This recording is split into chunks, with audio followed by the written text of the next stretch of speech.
Você que precisa de um renovo. É renovo, irmão. É renovo. Não é só movimento, não é vida renovada. Venha aqui à frente. Venha com Jesus. Venha em nome de Jesus. É renovo. Vem e fala, Jesus, eu quero mais azeite. Eu estou precisando. Vem. Vem que Jesus já está derramando. Eu creio.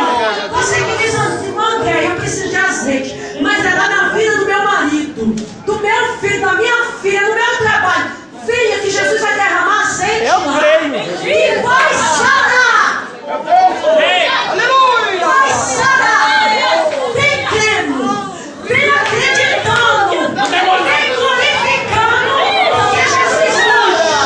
Hoje ele